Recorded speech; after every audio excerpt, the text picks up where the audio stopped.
Chapter 8. Every Man Jumped. Jim Patton met us on the road near Kingsley's house. He had a young policeman with him, a boy called Andy. We got out of the car. "Hi, Jim," I said. Jim Patton gave me his big, friendly smile. "How are you, son?" he said. He looked at DeGarmo. "This is Detective DeGarmo of the Bay City Police," I said. "Somebody murdered Kingsley's wife in Bay City last night," said DeGarmo. "I want to talk to him about it." "You think Mr. Kingsley killed her?" Jim Patton asked. We told him the story, and then the three of us moved up to Kingsley's house. DeGarmo had a gun under his jacket. Patton had a gun, too. But I don't like carrying guns. They can get you into trouble. We pushed open the door and went in. Kingsley was in a chair, his eyes closed. His face was tired and gray. DeGarmo spoke first. "Your wife's dead, Kingsley, and you left your scarf behind in room 618. That was stupid." He turned to me. "Show him the scarf," he said. I got out the yellow, green, and red scarf and put it on a table. Kingsley looked at it, then at me, then at DeGarmo. "I don't understand," he said. "That's my scarf, but Marlowe wore it when he went down to Bay City. My wife didn't know him, and—" DeGarmo made an angry sound and turned to me. "You didn't tell me that," he said quickly. "You didn't want to know," I said. "You wanted Kingsley to be the murderer. That was a nice, easy answer."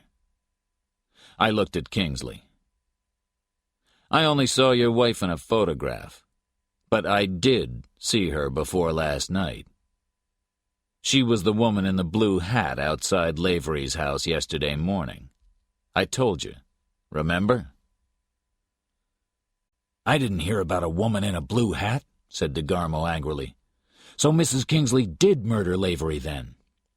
"No," I said. "She didn't murder Lavery. And you know that better than anybody.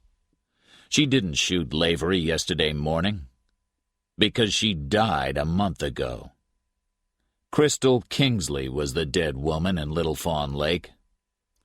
And the woman in the Granada Hotel last night was Mildred Haviland, and Mildred Haviland was Muriel Chess. So Mildred Haviland murdered Chris Lavery yesterday morning, and somebody murdered Mildred last night."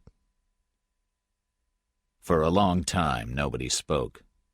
Then Jim Patton said slowly, "But Bill Chess thought the woman in the lake was his wife." "After a month in the water," I said. "The body wore his wife's clothes and had the same long yellow hair. Everybody thought it was Muriel. Why not?"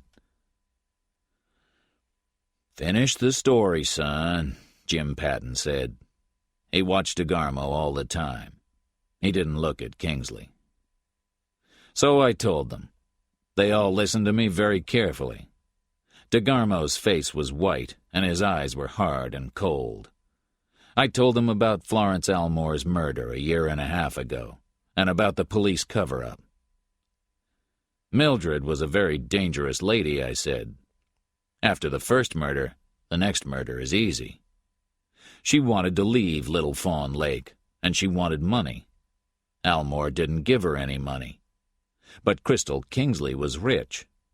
So she murdered Mrs. Kingsley and put her body in the lake. Then she pretended to be Mrs. Kingsley. She took her money, her clothes, and her car and went down to San Bernardino. There she met trouble. Chris Lavery. Lavery knew that she was Muriel Chess and not Crystal Kingsley. But Mildred was a clever girl. When she said jump, every man jumped for her. So she took Lavery away with her and wrote to Kingsley from El Paso." I stopped. Nobody said anything. Nobody moved. Kingsley looked at the floor, Patton looked at DeGarmo, and DeGarmo looked at nothing. I lit a cigarette. But then Lavery went home to Bay City. She stayed near him because he was dangerous to her. He knew that she wasn't Crystal Kingsley. Then I began to ask questions about Mrs. Kingsley, and that was the finish for Lavery. Mildred went down to his house and shot him in the bathroom. I stopped again, and Patton said slowly, "So who killed Mildred, son? Do we know that, too?" The room was very quiet. Let's say that it was a very unhappy man. He loved Mildred. He helped her many times, but it wasn't easy for him. He wanted to stop the murders. 3 were too many. But he didn't want everybody to know her story.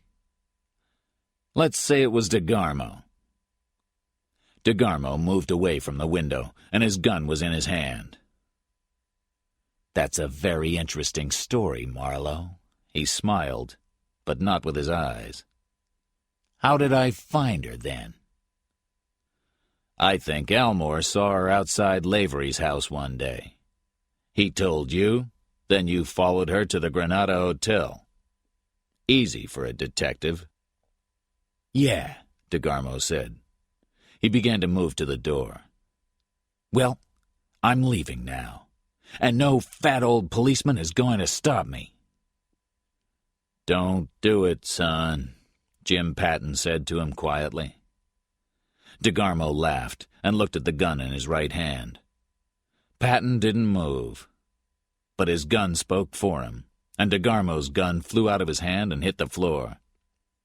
DeGarmo turned and ran to the door. We went to the window and watched. "I can't shoot a man in the back," Patton said sadly. "He's going to take Andy's car, but he can't get out of these mountains. We can stop all the roads." DeGarmo ran to Andy's car, got in, and drove away fast. I turned and looked at Kingsley. He stood up, went into the bedroom, and closed the door. Patton and I went quietly out of the house.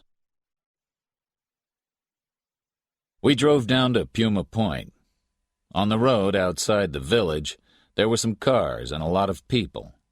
We stopped and got out. A man came over to us. "There's a car down there, Jim," he said. "The man drove too fast and went off the road down the mountain. They're pulling him out now." We went and looked.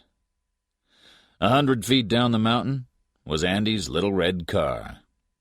The men down there carefully pulled something big and heavy out of the car. It was the dead body of a man.